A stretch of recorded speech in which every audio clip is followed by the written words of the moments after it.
ബ്രെയിനേട്ടാ എന്റെ ഒരു സൂത്രം ഉണ്ട്, കാണിക്കട്ടെ. എന്ത് സൂത്രം? 3 ഞാൻ 5 ഞാൻ 7 ഞാൻ. ഇതെന്താണത്? ഫോട്ടോസ്റ്റാറ്റ് മെഷീനാ. നമ്മൾ അവനെ നശിപ്പിക്കാൻ പരമാവധി ട്രൈ ചെയ്ത് ബ്രെയിനേട്ടാ, പക്ഷെ അവൻ മിനിറ്റിന് വെച്ച് പെരുകിക്കൊണ്ടിരിക്കുക.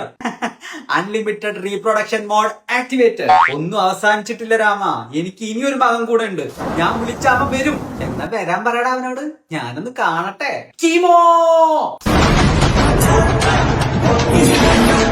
നീയൊക്കെ ഏതാടാ? നമസ്കാരം, ഞാൻ ഹെയർ സെല്ല്, ഇത് സ്റ്റൊമക് ലൈനിങ് സെല്ല്, അത് ബോൺ മാരോ സെല്ല്. നമ്മളൊക്കെ വിടുത്തുകാരാ. ചെറുക്കാൻ മാസാക്കി കൊണ്ടുവന്ന് ഒരുമാതിരി തന്തയില്ലായ്മ കാണിക്കരുത്. നീ എന്തിനാണ് അവരൊക്കെ അറ്റാക്ക് ചെയ്തേ? അവരൊക്കെ എന്റെ പിള്ളേരാ. അതിനിവിടെ പ്രസക്തി ഒന്നുമില്ല. അവരൊക്കെ ഫാസ്റ്റ് ഡിവൈഡിങ് സെൽസ് ആണ്. ഫാസ്റ്റ് ഡിവൈഡിങ് സെൽസ് എവിടെ കണ്ടാലും ഞാൻ അറ്റാക്ക് ചെയ്യും. നല്ലതെന്നോ ചീത്തതെന്നോ എന്നൊന്നും എനിക്കില്ല.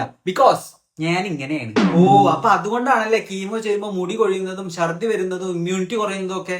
അധികം കൊണയാടി വേണ്ട. എവിടെ എന്റെ ശത്രു?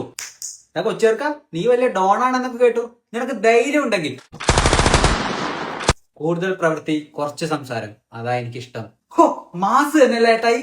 പക്ഷെ നമ്മുടെ കുറച്ച് നോർമൽ സെൽസും കൂടെ നശിച്ചു. എനിക്കറിയാം ഇതൊരു ചീത്ത യുദ്ധരീതിയാണെന്ന്, പക്ഷെ അവൻ അങ്ങനെ ചെയ്തില്ലെങ്കിൽ the whole body dies. Chemo ചെയ്യുന്നവർ അനുഭവിക്കുന്ന വേദനയും കഷ്ടപ്പാടും ഒക്കെ ഒരുപാടാണ്. നമ്മളെ കൊണ്ട് പറ്റുന്നത് പോലെ അവരെ ചേർത്ത് നിർത്താനും മാക്സിമം ധൈര്യവും സപ്പോർട്ടും ഒക്കെ കൊടുക്കലാണ് നമ്മൾ ചെയ്യേണ്ടത്.